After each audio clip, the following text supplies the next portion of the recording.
प्रिय विद्यार्थियों, कल मैंने कक्षा 10 के निर्देशांक ज्यामिति के इम्पोर्टेंट क्वेश्चन बताए थे। आज भी लेकर मैं इम्पोर्टेंट क्वेश्चन लेकर आ रहा हूँ जो बोर्ड की परीक्षा 2022 के लिए अत्यधिक महत्वपूर्ण है। मान लो ये सवाल हर हालत में आएंगे। देखिए ये सवाल है पहला, बिंदु ए के निर्देशांक ज्ञात कीजिए जहां एक ए बी एक वर्त का व्यास है जिसका केंद्र 2, -3 है तथा बी के निर्देशांक 1, 4 है।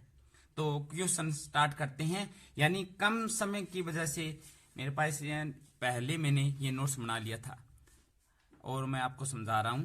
माना कि ए के निर्देशांक x1 और y1 है परंतु व्यास के सिरों के मध्य बिंदु है। अब देखो ये वर्त है, वर्त के अंदर सबसे पहले क्या खींचेंगे, ए और बी व्यास खींचेंगे। ए के निर्देशांक आपने मान लिया x1 और y1, चलो 2 बार लिख दिए, एक को काट देते हैं। और बी के निर्देशांक दिए हुए हैं आपको 1, 4 और ओ के निर्देशांक यानी मध्य बिंदु के निर्देशांक दिए गए हैं 1, -3। अब देखिए ये x1 ये y1 ये x2 ये y2, ये मध्य बिंदु के निर्देशांक है x और y। अब आपको याद रखना है कि याद रखना है कि मध्य बिंदु निर्देशांक को सूत्र के वह ओ देखो ओ है x बराबर x2 प्लस में x1/2 y बराबर y2 प्लस में y1/2। अब देखते हैं आगे x का मान कितना है। देखो x का मान 2 है, यहां लिखते हैं 2 बराबर में x2 का मान कितना है 1, यहां पर 1 प्लस में x1 का मान कितना है, x1 का मान आपको ज्ञात करना है ज्यों का त्यों बट्टा में 2। अब क्या करते हैं, यहां पर बट्टा में 1 लगा देते हैं और तिरछा गुणा करते हैं इस प्रकार। अब देखो इस संख्या का 1 के साथ यही संख्या आएगी और 2 का 2 से किया गुणा 4 आया। और x बराबर पक्षांतरण करने पर x बराबर 4 - 1 और x बराबर में 3। इसी प्रकार y का मान ज्ञात करते हैं। y बराबर y2 y1/2 और y का मान कितना है बीच में, देखो ये 3 है, यहां पर 3 लगाते हैं बराबर और y2 का मान कितना है 4, यहां 4 लगाते हैं, फिर प्लस का निशान है, फिर y1 का मान है y बट्टा में 2।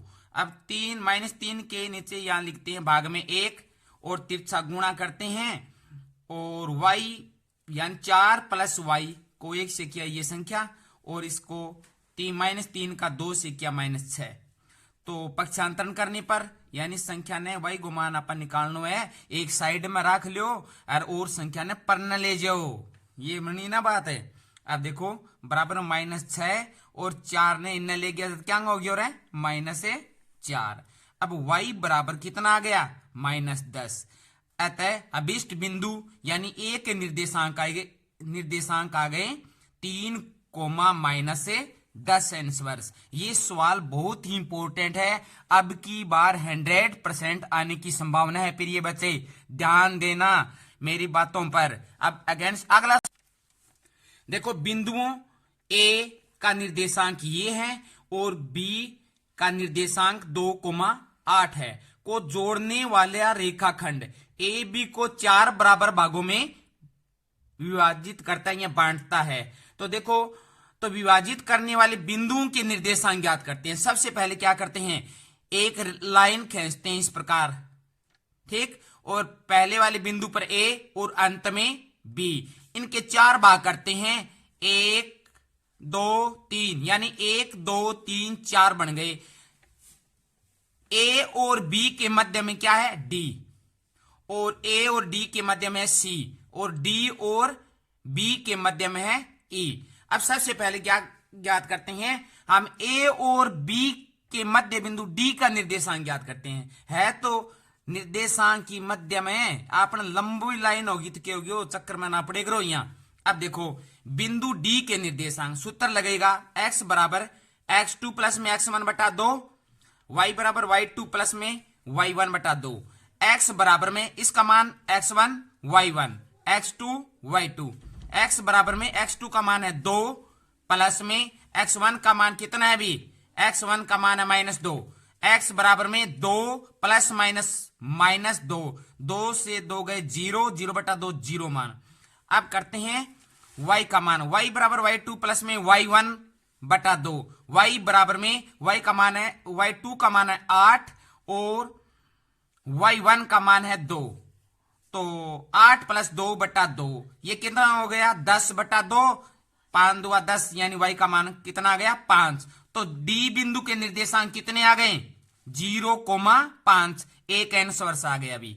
अब हम निकालेंगे C बिंदु के निर्देशांक। देखो A और D के मध्य में C है, इसी प्रकार का सूत्र लगेगा ये। C बिंदु के निर्देशांक देखो x बराबर में x2 प्लस में x1 बटा 2,